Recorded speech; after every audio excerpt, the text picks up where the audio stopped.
Hello बच्चों, कैसे हो आप सभी। बेटा फिर से स्वागत है आरएनएम क्लासेस में। संविधान की क्लास आपकी 5वीं है आज, ठीक है। और जिसने अभी 4th क्लास नहीं देखी वो कृपया करके उस क्लास को ज़रूर ले, क्योंकि वहाँ से आपका कॉन्सेप्ट क्लियर हो जाएगा क्लास 5 का, ठीक है। जैसे कि मेरा टारगेट यूपी सब इंस्पेक्टर है और प्लस में जितने भी आपके एग्ज़ाम हैं जो आने वाले हैं, डीएसएसबी, रेलवे, जीडी वगैरह, वीडियो, सभी एग्ज़ाम कवर हो जाएंगे। चलो मैं ज़्यादा ना बोल के मैं अपनी क्लास शुरू कर रहा हूँ बेटा, ठीक है। कोशिश करूँगा आज क्लास ज़्यादा लंबी लेने की। चलो ध्यान से देखते हैं बेटा इसको। संविधान सभा, कॉन्स्टिट्यूंट असेंबली, इसको मैं पढ़ा चुका हूँ। इसको टोटल डिटेल मैंने आपको पीछे बता चुका हूँ क्लास 4th में, ज़रूर देखिएगा। ये क्लास 89। देखो बेटा, जब सबसे पहले हमारी संविधान सभा बनी थी, यानी कि कॉन्स्टिट्यूंट असेंबली बनी थी, ये क्यों बनाई गई वो मैंने आपको बता चुका हूँ। तब इसमें 389 सीट थी, और 389 सीट यानी कि जब ये संविधान सभा हमारी बनी। उसके बाद देखो बेटा, संविधान सभा में 4 बार हमारी सीट चेंज हुई है, बस मैं आपको ये बता रहा हूँ एक बार, ठीक है। कब हुई, क्यों हुई, कैसा हुई। तो पहली बार हमारी 389 सीट थी जब हमारी कॉन्स्टिट्यूंट असेंबली बनी। इसकी टोटल डिटेल पीछे बता चुका हूँ, कम से कम 12+ क्वेश्चन है इसी टॉपिक से। सच बता रहा हूँ, इम्पोर्टेंट है। अपने आप को देखो तो सही कितना आता है आपका बेटा। उसके बाद 324 सीट बची, लेकिन ये कब बची थी देखो बेटा। जैसे कि मैं आपको बताना चाहूँगा कि ये घटना घटी थी 3 जून, इसको लिख लेना बेशक चाहे, 3 जून 1947 में। 3 जून 1947 को भारत का विभाजन हुआ था, यानी कि भारत 2 पार्ट्स में डिवाइड हो गया था। सपोज करो ये हमारा भारत है, ये डिवाइड हो गया, एक तरफ इंडिया और एक तरफ पाकिस्तान, ठीक है। ये डिवाइड होने का मेन काम है वो 3 जून 1947 को ये जो मूवमेंट हुई थी, ये इस तारीख को हुई थी बेटा, ठीक है। अब 3 जून 1947 को भारत विभाजित हुआ, भारत विभाजित यानी कि डिवाइड हुआ 2 पार्ट्स में, पाकिस्तान बन गया, ठीक है। तो उस समय जब हमारी संविधान सभा थी, उस समय हमारी संविधान सभा जो थी, जिसकी मैं बात कर रहा हूँ, टोटल 389 सीट थी। तो भारत में उस समय 324 सीट बची थी। तो 389 में से 324 लेस कर कितना बचेगा बेटा, एक बार जल्दी घटाओ, 5 और 6 2 8 6, यानी कि 65 सीट चली गई थी पाकिस्तान में, ठीक है। तो कॉन्स्टिट्यूंट असेंबली की 65 सीट बेटा कहाँ चली गई थी हमारी, ये चली गई थी हमारी किसमें,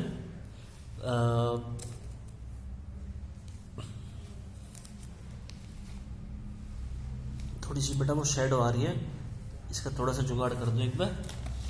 चलो अब नहीं आ रही, मेरे हिसाब से आ रही है ना अभी भी। चलो कोई बात ना, बस थोड़ा सा ये मैनेजमेंट की तो लंका लग रही है और कुछ ना बेटा, ठीक है। चलो तो बेटा 65 पाकिस्तान में चलेगी। अब आप कहो गुरुजी क्वेश्चन कैसे बनेगा यहाँ से। सबसे पहला क्वेश्चन कि भारत का विभाजन कब हुआ, आंसर होगा 3 जून 1947 को। दूसरा क्वेश्चन, जब भारत का विभाजन हुआ तब संविधान सभा में कितनी सीट थी, 324। तीसरा क्वेश्चन, जब भारत का विभाजन हुआ तो संविधान सभा की कितनी सीटें पाकिस्तान में चली गई थी, आंसर होगा 65। ये 3 क्वेश्चन है। अब आ जाओ 299 सीट, 324 से घट के 299 सीट रहेगी। ये कैसे रहेगी बेटा, इसको समझो एक बार। जैसे कि मैं बता चुका हूँ कि भारत 2 हिस्सों में टूट गया था, इंडिया और पाकिस्तान, ठीक है। देखो बेटा, तो इसमें ये मूवमेंट क्या हुई थी ये मैं आपको बताने जा रहा हूँ बेटा, ठीक है। ध्यान सुनना, 31 अक्टूबर की घटना है ये, 31 अक्टूबर 1947 को, 31 अक्टूबर 1947 को जब कॉन्स्टिट्यूंट असेंबली यानी कि संविधान सभा, जब संविधान सभा का पुनर्गठन हुआ, पुनर्गठन मतलब रीऑर्गेनाइजेशन, इसको दोबारा बनाया गया, पुनर्गठन हुआ, ठीक है। तब कितनी सीट बनी थी हमारी कॉन्स्टिट्यूंट असेंबली में, तब 299 सीट बची थी बेटा। ये मेरा क्वेश्चन बनेगा। यहाँ से 2 क्वेश्चन है। पुनर्गठन समझते हो पता कैसे, मैं आपको पहले बता चुका हूँ बेटा। 10 लाख इजिकल टू 1 सीट, 10 लाख इज इक्वल टू 1 सीट। इसका मतलब देखो बेटा, जब भारत के टुकड़े हुए थे तो कई लोग भारत में आए और कई लोग भारत से पाकिस्तान में गए, तो बड़ी संख्या में लोगों का पलायन हुआ, यानी कि इधर से उधर गए। तब क्या करा गवर्नमेंट ने, इसको काउंट किया, लोगों को काउंट किया, तो 10 लाख पे 1 सीट। जब लोगों को काउंट किया, इसका मतलब इसका पुनर्गठन किया, ठीक है, तब इसमें 299 सीट निकली थी हमारे भारत में। किसमें? संविधान सभा में। ये आपका क्वेश्चन है, इसको समझने की जरूरत नहीं है, जो समझ गया वो समझ, कोई दिक्कत ना है। अपने क्वेश्चन सुन लो एक बार। संविधान सभा का पुनर्गठन कब हुआ, ये मेरा पहला क्वेश्चन है। आंसर होगा 31 अक्टूबर 1947 को, ठीक है। ये आपसे पूछा जाएगा कि जब संविधान सभा का पुनर्गठन हुआ, यानी कि रीऑर्गेनाइजेशन हुआ, तब संविधान सभा में कितनी सीटें थी? आंसर होगा 299, ठीक है। चलो अब अगली बार 284 सीट कब, ये आपका आंसर होगा कब। लेकिन क्वेश्चन क्या होगा, ध्यान सुनना बेटा। देखो एक डेट आती है 26 नवंबर 1949। इस डेट को बेटा ये लिखते रहना भाई कॉपी में, जो मैं क्वेश्चन बोल रहा हूँ। हाँ, तो 26 नवंबर 1949 को जब संविधान बनकर तैयार हुआ, क्या हुआ था? इस समय हमारा जो कॉन्स्टिट्यूशन है वो रेडी हो गया था। संविधान बनकर तैयार हुआ, ये बहुत इंपॉर्टेंट क्वेश्चन है। संविधान बनकर हमारा तैयार हुआ था 26 नवंबर 1949 को। और मैं आपको बता दूं, ये जो डेट दी गई है ये हमारी डेट प्रस्तावना में भी है। प्रस्तावना में आगे पढ़ाऊंगा, जिसको बोलते हैं प्रियम्बल, ठीक है, उसमें भी ये डेट दी हुई है। तो उस समय जब संविधान बनकर तैयार हुआ, तब हमारे संविधान पर 284 व्यक्तियों ने साइन किए थे।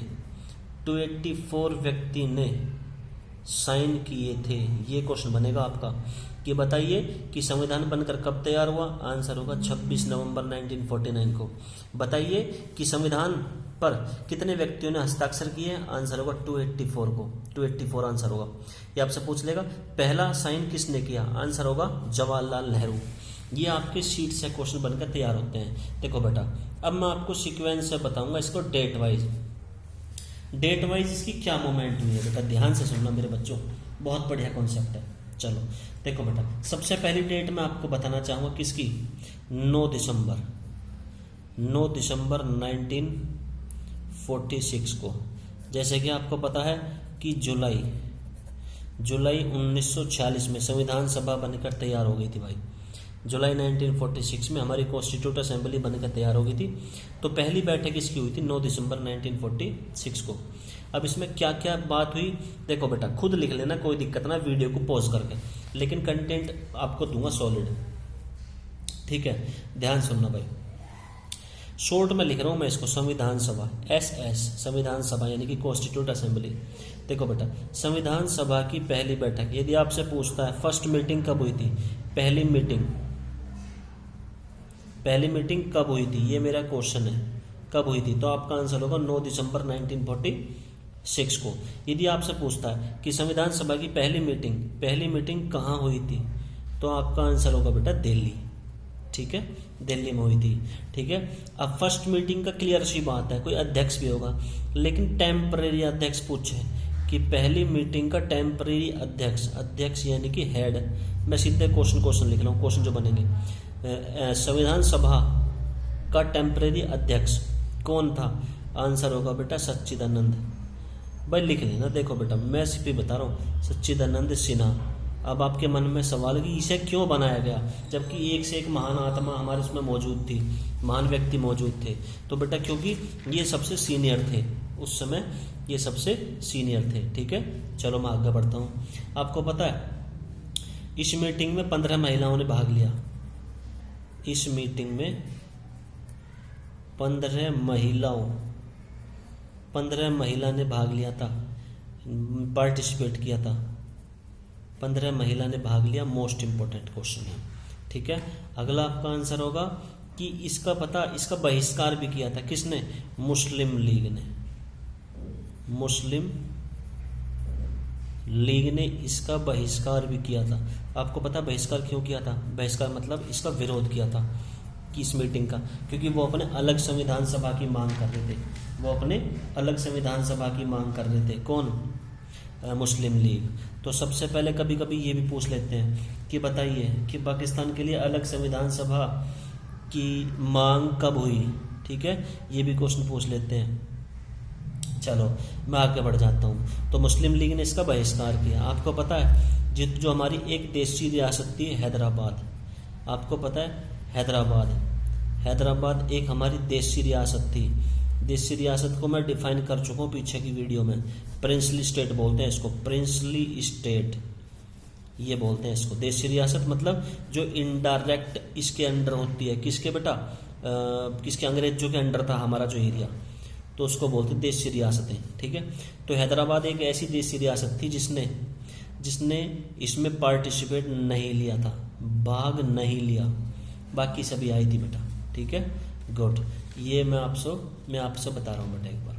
चलो कभी कभी ये पूछ लेते हैं कि इस मीटिंग में एससी के कितने व्यक्ति ने भाग लिया, तो आंसर होगा बेटा 33 लोगों ने इसमें पार्टिसिपेट किया था। चलो मैं आगे टॉपिक स्टार्ट करूँ। तो 9 दिसंबर की डेट से इतने सारे पॉइंट बनेंगे आपके, ठीक है। ये 9 दिसंबर 1946 को पहली मीटिंग हुई थी बेटा संविधान सभा की। मैं आपसे फिर बताऊँ, घबराने की जरूरत नहीं कतई, बिल्कुल भी, ठीक है। अब मैं उसकी बात कर रहा हूँ बेटा, बाद में बात करता हूँ। 9 के बाद आता है 2 दिन और जोड़ दो बेटा, 11 दिसंबर 1946 को, 11 दिसंबर 1946 को क्या मूवमेंट हुई थी, ये भी मैं आपको बताना चाह रहा हूँ बेटा। देखो बेटा 11 दिसंबर सबसे पहले इसका अस्थायी अध्यक्ष बनाया गया है। यदि आपसे पूछे सेकंड मीटिंग कब हुई थी, सेकंड मीटिंग संविधान सभा की कब हुई थी, आंसर हो 11 दिसंबर 1946 को। इसका अध्यक्ष बनाया गया राजेंद्र प्रसाद को, डॉक्टर राजेंद्र प्रसाद, जो आगे चल के हमारे पहले प्रेसिडेंट बने थे, ठीक है। लेकिन इसका उपाध्यक्ष मतलब वाइस चेयरमैन, इसका उपाध्यक्ष वाइस चेयरमैन कौन बनाया गया था, एच.सी. मुखर्जी। क्या आपको पता है इसकी फुल फॉर्म क्या है, नहीं पता। एच की फुल फॉर्म पूछी जाती है कभी कभी एग्जाम में। इसका आंसर होगा हरेंद्र कुमार मुखर्जी। ये इम्पोर्टेंट है, इसे हल्के में ना ले लियो भाई। तो बेटा ये 2 क्वेश्चन तो कंफर्म हो गए आपके, अध्यक्ष और उपाध्यक्ष यानी कि वाइस चेयरमैन हरेंद्र कुमार मुखर्जी, एच.सी. मुखर्जी, ठीक है। इसी दौरान इसका सलाहकार, संवैधानिक सलाहकार चुना गया।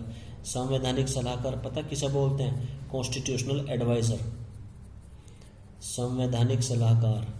संवैधानिक सलाहकार किसको चुना गया, यदि आपसे पूछे तब आपका आंसर होगा बेटा वी.एन.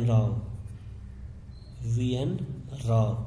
क्या कोई मुझे इसकी फुल फॉर्म बताएगा, नहीं बताएगा, मुझे पता है, क्योंकि सब के सब गोलू मोलू से हो रहे, कतई पढ़ने की बेर को तो नींद सी आती होगी, मुझे पता 100 के 100%।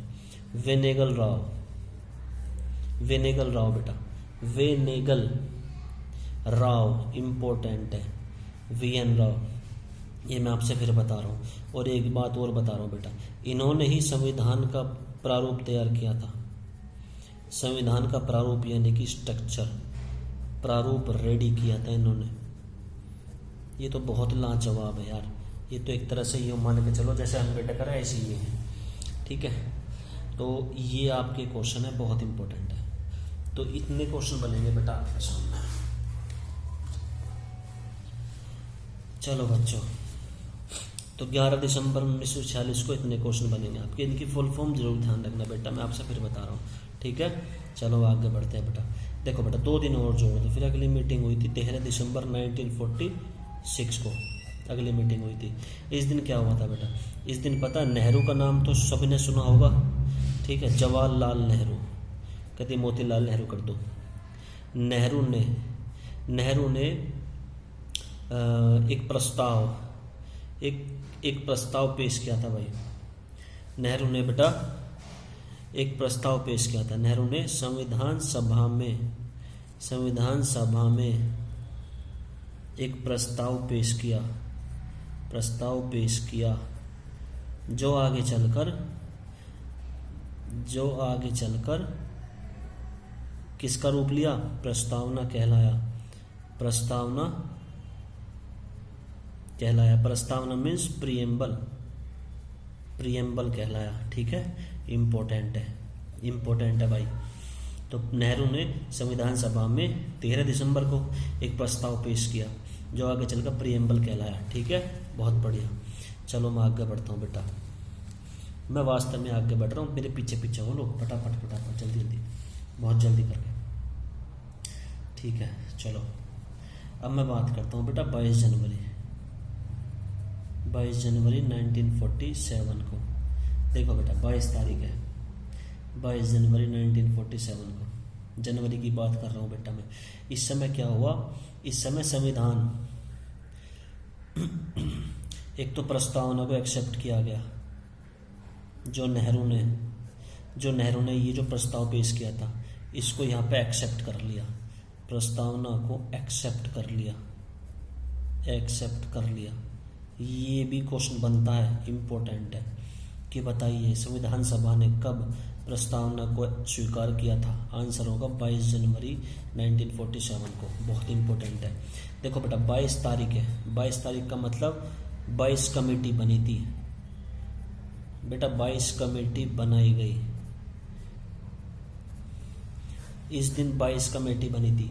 अब आप कहो जी 22 कमेटी क्यों बनी, ये दिमाग में सबके क्वेश्चन होगा, क्योंकि इनका एक ही मकसद था, संविधान बनाने में हेल्प करना, संविधान बनाने में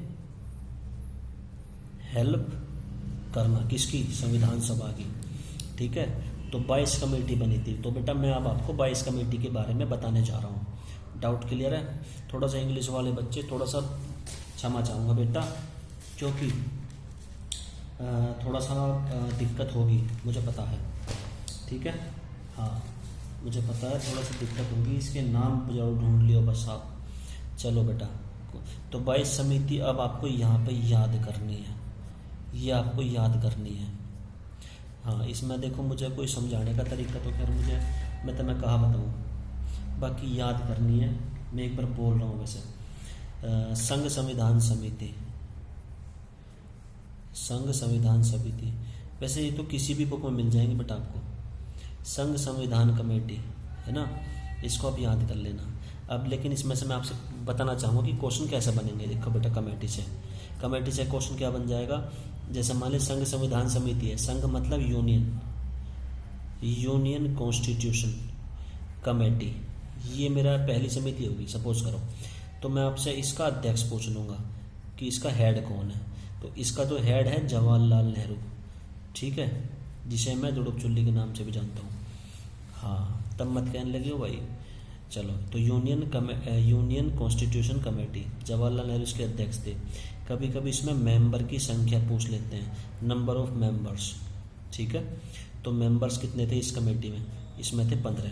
तो इस तरीके से आपसे क्वेश्चन पूछे जाएंगे, यानी कि जो देखो बेटा यूपीएसआई की तैयारी कर रहा है उसको तो 22 की 22 कमेटी याद होनी चाहिए, लेकिन जो सिपाही की तैयारी कर रहा है, जीडी की तैयारी कर रहा है, कम से कम 22 में से 11 तो याद होनी चाहिए भाई आपको, ठीक है। तो बेटा संघ संविधान समिति, अध्यक्ष जवाहरलाल नेहरू, मेंबर 15, तो ये 3 टाइप के क्वेश्चन बनेंगे आपके। तो जितनी भी कमेटियाँ आप याद करोगे, एक बार मैं आपको शो कर दूँ, ठीक है, एक बार मैं आपको शो कर दूँ इसमें से। चलो एक बार देखो बेटा, ध्यान से देखो, संघ शक्ति समिति, इसका भी हेड कौन है, जवाहरलाल नेहरू, अध्यक्ष नो। प्रारूप समिति इसको बोलते हैं हम ड्राफ्ट कमेटी, इसको हम क्या बोलते हैं बेटा, ड्राफ्ट कमेटी के नाम से भी जानते हैं, ये बहुत इंपॉर्टेंट है। जिसके अध्यक्ष थे BR अम्बेडकर, टोटल मेंबर 7 थे, ठीक है। तो इस तरह से बेटा मैं आपको बता रहा हूँ, और ये आपको याद करना होगा बेहतरीन तरीके से, ठीक है। चलो मैं एक बार फिर इसमें शॉर्ट में बता रहा हूँ बेटा, मैं इसमें टेंशन मत लो, ये इसमें देख लो। देखो बेटा झंडा समिति यानी कि फ्लैग कमेटी, JB कृपलानी, इसमें टोटल 15 मेंबर थे। तदार्थ झंडा समिति, देखो बेटा ये 2 हैं, गलती मत कर देना, एक झंडा फ्लैग कमेटी, एक तदार्थ फ्लैग कमेटी है, इसके राजेंद्र प्रसाद इसके अध्यक्ष हैं, टोटल मेंबर 15। संचालन समिति डॉक्टर राजेंद्र प्रसाद है, 3 है, बाकी और भी हैं। जितनी भी आपको कमेटी मिले, मैं फिर बता रहा हूँ, जो बच्चा लेखपाल वीडियो या यूपीएसआई की तैयारी कर रहा वो तो 22 की 22 याद करेगा, ठीक है, और बाकी अदरवाइज वैसे याद करेंगे। डाउट क्लियर है? 11 का तो कम से कम याद होनी चाहिए। चलो बेटा मैं इसमें बता रहा हूँ, देखो लिखने में बहुत समय लग जाता है ना। चलो मैं फिर बता रहा हूँ, देखो बेटा प्रारूप समिति यानी कि ड्राफ्ट कमेटी, ड्राफ्ट कमेटी को मैं यहाँ पर डिफाइन करने वाला हूँ, ध्यान सुनना बेटा प्लीज़ बाय रिक्वेस्ट। अम्बेडकर, इसका अध्यक्ष मैं आपको बता चुका हूँ, अम्बेडकर है। इसका निर्वाचन सबसे, फिर उसके बाद पूछते हैं कि इसका निर्वाचन कब हुआ था। इसका निर्वाचन हुआ था पश्चिम बंगाल से, ये पश्चिम बंगाल से हुआ था भाई, ठीक है। और ये मैं आपसे बताना चाह रहा हूँ कि ये जो कमेटी थी ये कब बनी थी बेटा, ये बनी थी 29 अगस्त 1947 को, 29 अगस्त 1947 को। हाँ, ये कमेटी इस तारीख को बनी थी भाई। डाउट क्लियर है? प्रारूप समिति, ठीक है। चलो, अब आपको पता है इसके 7 मेंबर थे, अम्बेडकर, BR अम्बेडकर, गोपाल स्वामी अयंगर, BL मित्रा, ये मित्रा है, KM मुंशी, कृष्ण स्वामी अय्यर, सादुल्ला खेतान, यानी कि DP खेतान पूरा नाम है। देखो बेटा, तो ये 7 मेंबर थे। अब आप कहो गुरुजी ये हमें क्यों बता रहे हो आप 7 मेंबर, ऐसे तो हम लुट जाएंगे, पिट जाएंगे, डूब जाएंगे, तब हमें क्वेश्चन बताओ। चलो बेटा, मैं आपको एक क्वेश्चन बताने वाला हूँ। देखो बेटा, ध्यान से सुनना, आपको ये 7 याद क्यों करने हैं, ध्यान सुनना भाई। सपोज करो मैंने आपको एक ऑप्शन दे दिया अयंगर, पूरा नाम ना बता रहा, बस हिंट पे काम कर रहा हूँ। अयंगर, कृष्णा स्वामी अय्यर, कृष्णा स्वामी अय्यर। मैंने आपको दे दिया एक BN राव दे दिया, एक दे दिया मैंने आपको सादुल्ला। मान लिया मैंने 4 ऑप्शन दे दिया आपको सामने, अब्बा, बब्बा, डब्बा, जब्बा, यानी कि ABCD। अब्बा डब्बा मत कहने लगे हो भाई, तुम भी कभी अब्बा डब्बा जब्बा बब्बा कह लोगो। ABCD, ये 4 ऑप्शन दे दिए मैंने आपको। अब आप कहो गुरुजी क्वेश्चन क्या होगा, मैं आपसे सीधी सी बात है, क्वेश्चन ये पूछूंगा कि बताइए कि कौन सा व्यक्ति ड्राफ्ट कमेटी का मेंबर नहीं था, कौन सा व्यक्ति ड्राफ्ट कमेटी का मेंबर नहीं था, ये मैं आपसे पूछूंगा, मैं आपसे फिर बता रहा हूँ, कौन सा व्यक्ति ड्राफ्ट कमेटी का मेंबर नहीं था। इसको वो बच्चा जवाब देगा जिसको 7 के 7 पता है, जिसको 7 तो पता है। इसका आंसर होगा BN राव, ये इसका कमेटी का मेंबर नहीं था। डाउट क्लियर है? या मैं इसके दूसरे नाम दे दूँगा, एक दे दूँगा माधव राव, ये मैंने 4 ऑप्शन दे दिए। चलो मैंने इस बार ये काट दिया, C हो गया। अब आप कहो गुरुजी क्वेश्चन क्या बनेगा, मैं आपसे क्वेश्चन पूछूंगा, बताइए कौन सा व्यक्ति BL मिश्रा की जगह, क्योंकि BL मिश्रा की तो मृत्यु हो गई थी, कौन सा व्यक्ति प्रारूप समिति में BL मिश्रा की, किस व्यक्ति ने प्रारूप समिति में BL मिश्रा की जगह ली थी, यानी कि इसकी तो बीच में मृत्यु होगी तो इसकी जगह कौन आया था, माधव राव। इस तरीके से क्वेश्चन बन जाएंगे बेटा आपको, ठीक है। इसको याद करने का बहुत ईजी तरीका बता रहा हूँ भाई, ध्यान सुनना बेटा, ये ट्रिक है आपकी, ट्रिक है ये। देखो बेटा, अम्बेडकर आए मित्र मुंशी कृष्णा स्वामी के साथ खेत पर, आप इसे याद कर लो, बल्ले बल्ले हो जाएगी, सच बता रहा हूँ ईमानदारी से कतई। अम्बेडकर आए मित्र मुंशी कृष्णा स्वामी के साथ खेत पर, अम्बेडकर से अम्बेडकर, आय से आयंगर, मित्र से मित्रा, मुंशी से KM मुंशी, कृष्णा स्वामी से कृष्णा स्वामी अय्यर, खेत पर के साथ, इसमें 7 वर्ड हो रहे भैया, 7 से बनेगा सादुल्ला, खेत से बनेगा खेतान। तो 2 बार रिपीट कर दियो भाई, अम्बेडकर आए मित्र मुंशी कृष्ण स्वामी के साथ खेत पर। इसको कहानी बना कर पढ़ो, इसको लॉजिक, इसको अपने ब्लड में घोल दो, जैसे हीमोग्लोबिन घुला रहा है थारे ब्लड में 4%, तो उसी हिसाब से बेटा इसको अपने ब्लड में घोल दो, 7 के 7 याद हो जाएंगे, पक्की बात है, 100 के 100%, ठीक है। तो ये आपको इस तरह से याद करने हैं। क्वेश्चन कैसे बनेगा वो मैंने आपको बता दिया। ये जो जिस पर 2 पर क्रॉस के निशान लग रहे हैं, इसकी जगह ये आए थे, इसकी तो पीछे मृत्यु हो गई थी, BL मिश्रा की मृत्यु हो गई थी, माधव राव आया था। और बाकी खेतान, DP खेतान, पूरा नाम है DP खेतान की मृत्यु हो गई थी, फिर TT कृष्णामाचार्य आ गया था। अब आप कहो गुरुजी ये दो डेट क्या है, ये भी बहुत इंपॉर्टेंट है बेटा। देखो 21 फरवरी 1948, जैसे कि मैंने आपको बताया था, 29 अगस्त 29 अगस्त 1947 को प्रारूप समिति बनी थी, लेकिन इसने अपनी रिपोर्ट पेश कब की थी, ये बहुत इंपॉर्टेंट है यार, मैं फिर बता रहा हूँ आपसे, आपको याद करना हो, कोई ऐसा कंटेंट ना देने का, सच बता रहा हूँ आपसे। 21 फरवरी 1948 को रिपोर्ट पेश करी थी, ठीक है। तो ये 2 पॉइंट्स आपके हो चुके हैं। कमेटी मैं फिर बता रहा हूँ बेटा, देखो आपको पढ़नी होगी, आपको मेहनत करना होगा बेटा सभी बच्चों को, ठीक है। तो ये आपके बेहतरीन क्वेश्चन है। चलो मैं आगे मैं शुरू कर रहा हूँ नेक्स्ट डेट पे। नेक्स्ट डेट का सिस्टम क्या है, देखो बेटा, देखो बेटा, सबसे पहला क्वेश्चन मेरा, अगली डेट आएगी बेटा इसमें 20 फरवरी 1947 को क्योंकि मैंने अभी तक आपको 21 जनवरी 1947 बताया था। अब मैं आपको बता रहा हूँ 20 फरवरी 1947 को क्या हुआ था। देखो बेटा, इस टाइम में जो ब्रिटिश जो पीएम था एटली, ब्रिटिश पीएम था एटली, इसने अनाउंस कर दिया था कि भारत को जो इसकी जो बागडोर है वो दी जाएगी जून 1948 में, जून 1948 में। लेकिन आज़ाद तो वैसे उससे पहले हो गया था, लेकिन प्रॉपर तरीके से जो उसको बागडोर सौंपी जाएगी, ठीक है। तो ये डेट बहुत इंपॉर्टेंट है, इसलिए करो ध्यान आना इस चीज़ का। चलो मैं आगे बढ़ता हूँ बेटा। अब डेट आती है हमारी 22 जुलाई 1947। 22 जुलाई का तो बहुत इंपॉर्टेंट है बेटा। देखो इस दिन हमारा झंडा अपनाया गया था, फ्लैग, हमारा जो फ्लैग है, फ्लैग हमारे संविधान ने अपनाया गया। अच्छा, क्या जानते हो आप फ्लैग के बारे में? आप न जानते बैंगन भी, ठीक है ना, तो अपने दिमाग से पूछ के देख लियो भाई कितनी नॉलेज है फ्लैग के बारे में। ना पता था मैं कुछ भी, ठीक है ना। चलो देखो बेटा, इसमें 4 रंग है फिलहाल तो। एक तो केसरिया, भाई इंग्लिश में ना पता, सफा सुद्धी बात है। इसमें ब्लू, वाइट, इजी तो बता दूँ मैं, कोई दिक्कत ना, ग्रीन यानी कि हरा, इसका ना पता ढूंढ लियो भाई इंग्लिश में, ठीक है। तो ये तो 4 कलर। सबसे पहले आपसे टोटल कलर पूछे जाएंगे कि टोटल कलर कितने हैं, ठीक है, ये हो गया हमारे। उसके बाद यदि मैं आपसे बेसिक से क्वेश्चन पूछता हूँ तो बेसिक से क्वेश्चन क्या पूछा जाएगा? बेसिक से ये पूछा जाएगा कि बताइए इसका मतलब क्या होता है, कि हमारे फ्लैग में केसरिया का मतलब क्या होता है, किसको नहीं पता। इसका मतलब होता है साहस, यानी कि करेज, साहस यानी कि ब्रेव, करेज, कुछ भी बोल दो, साहस। वाइट का मतलब क्या होता है, यदि मैं आपसे इसका मीनिंग पूछ लूँ, इसका मतलब होता है पीस, यानी कि शांति, ठीक है। ग्रीन का मतलब क्या होता है? ग्रीन का मतलब होता है विकास, यानी कि डेवलपमेंट। ये याद रखना भाई, इन्हें कोई नहीं बताएगा, शुद्ध सी बात है। पता लोग क्या बताएंगे धार से, लोग देखते हैं भाई इसका रेशो 3 है, इसका 2 है, यानी कि इसके लंबाई और चौड़ाई में 3:2 होता है। बस इतना बता देंगे, आगे बढ़ जाएंगे, बाकी अपना हिल्ला करो जैसे भी होता है, ठीक है। तो ग्रीन का मतलब होता है विकास, यानी कि डेवलपमेंट, प्लस उर्वरकता यानी कि फर्टिलाइज। मेरी स्पेलिंग बहुत खतरनाक है भाई, स्पेलिंग से बच करिए मेरे पास, शुद्ध सी बात है, पहले बता रहा हूँ मैं, यदि बाद में लोगों ने नाश करवा दिया। चक्र, इसे बोलते हैं चक्र, ये लिया गया था अशोक स्तंभ से, ठीक है। इसका कलर होता है ब्लू, इसमें होती है 24 तिल्लियाँ, 24 तिल्लियाँ इसमें होती हैं बेटा, ठीक है। चलो अब ये फ्लैग हमारा बना कैसे, सीक्वेंस बताना चाह रहा हूँ।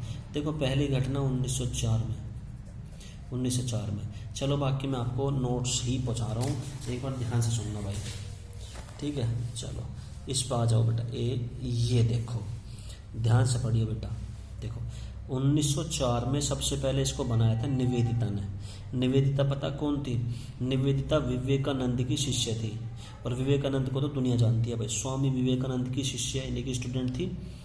तो इसने सबसे पहले एक झंडा बनाया था और इसने फहराया था। इसने बनाया था झंडा 1904 को, लेकिन यदि सबसे पहले झंडा, हमारा झंडा किसने फहराया, फहराने की बात आती है तो 1906 आपका आंसर होगा। दोबारा सुन लो, सबसे पहले हमारा झंडा बनाया किसने? निवेदिता ने, ठीक है। तो निवेदिता कौन थी? ये स्वामी विवेकानंद की शिष्य थी। इसने कब फहराया? 1906 में। कहाँ फहराया? कलकत्ता अधिवेशन में।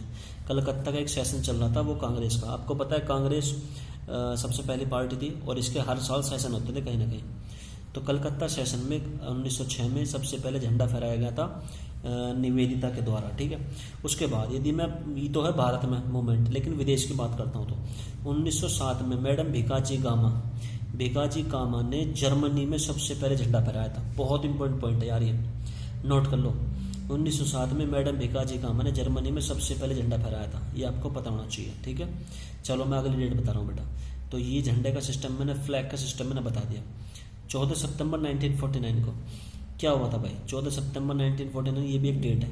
इस दिन राष्ट्रीय भाषा यानी कि लैंग्वेज को, कौन सी लैंग्वेज हमारी? हिंदी को राष्ट्रीय भाषा का दर्जा दिया गया, ठीक है। और इसी दिन को यानी कि हर साल 14 सितंबर को हिंदी दिवस के रूप में बनाया जाता है, लिख लो बेटा। और जबकि हिंदी दिवस बनाने की शुरुआत कब से हुई थी? 1953 में हुई थी। हिंदी दिवस को बनाने की शुरुआत कब से हुई थी बेटा? 1953 में हुई थी। चलो अब मैं आगे बढ़ता हूँ बेटा, वापस पॉइंट पे आ जाओ भाई। तो ये आपको फ्लैग का सिस्टम मैंने बता दिया काफ़ी डीपली, ठीक है। अब अगली डेट में आता हूँ बेटा 26 नवंबर 1949। ये शायद मैं डेट पहले ही बता चुका हूँ आपको कि इस दिन 284 व्यक्तियों ने संविधान पर हस्ताक्षर किए थे और हमारा संविधान यानी कि कॉन्स्टिट्यूशन बनकर रेडी हुआ था। कॉन्स्टिट्यूशन बनकर रेडी हुआ था, ये मैं आपको बता चुका हूँ। लेकिन इसके अलावा भी क्वेश्चन है, इस दिन कुछ आर्टिकल लागू हो गए थे भाई। हालांकि संविधान बन के तैयार हुआ था, लेकिन वो हुआ था 26 जनवरी 1950 को लागू हुआ था। लागू यानी कि पूरे देश में अप्लाई हो गया था वो। लेकिन अप्लाई होने से पहले कुछ आर्टिकल इस डेट को एक्टिव हो गए थे, जैसे कि हमारे 15 आर्टिकल थे। ये आपसे पूछ लेंगे कि बताइए कौन सा आर्टिकल 26 नवंबर 1949 को अप्लाई नहीं हुआ था हमारे देश में। यानी कि 3 ऑप्शन तो इसमें से आ जाएंगे, एक हमारा इसमें से आ जाएगा जो इस बाकी संविधान में से। ये हमारा आंसर होगा। डाउट क्लियर है? चलो बेटा, अब मैं आपको 15 आर्टिकल बताने जा रहा हूँ कौन कौन से थे। 15 आर्टिकल ध्यान से सुनना भाई, इसको याद कर लो अभी।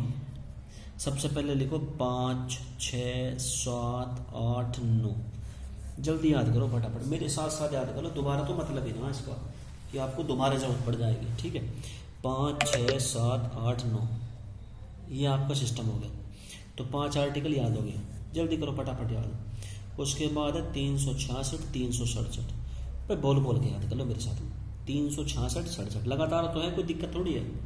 उसके बाद है 380 और 388, देखो लगातार आ रहा है भाई, लगातार है तो कोई दिक्कत नहीं होनी चाहिए, ठीक है। 80, 88 कोई बात ना, फिलो में आ जाओ भाई, किसी भी चीज़ को फिलो बना दो। गाने अभी काका वाले गाने चला तो गैल याद कर लोगे तुम सारे के सारे। काका का नाम तो सुना ही होगा, हाँ, जिसके द्वारा फ़ोन मिला वही काका बोल रहे हैं, ठीक है। तो काका वाले गाने चला तो गैल बावड़े हो जाओगे सारे के सारे, गैर सपने दिखाई दे लेंगे दिन में। इस मारे कह रहा हूँ फिलो में आ जाओ, फिलो में। 380, 388, ठीक है ना। चलो अब 391, 392 और 393, ये हमारी 3 आर्टिकल ये होगी। तो कितनी बची? 5 और 2 7 और 2 9 और 3 12। ये हमारी 12 याद होगी हमें अभी तक, बहुत ही इंपॉर्टेंट है भाई। तो 5, 6, 7, 8, 9, 66, 67, 80, 88, 91, 92, 93, ये भी तो मुझे भी याद होगी यार।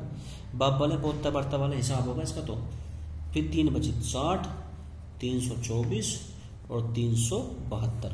ले बेटा, ये आपकी 15 आर्टिकल याद होगी। अब आपका गुरुजी क्वेश्चन कैसे बनेगा? लो मैं यही बता दूं तुम्हें यार, और बताओ तुम तो मेरे पीछे पड़ जाओगे वरना हाथ मुँह धोगे। लो मैंने A option, B option, C option और डी ऑप्शन मैंने दे दिया 325, ये डी ऑप्शन। बताइए कौन सी आर्टिकल 26 नवंबर 1949 को अप्लाई नहीं की गई थी? A B C D, अब्बा डब्बा जब्बा बब्बा।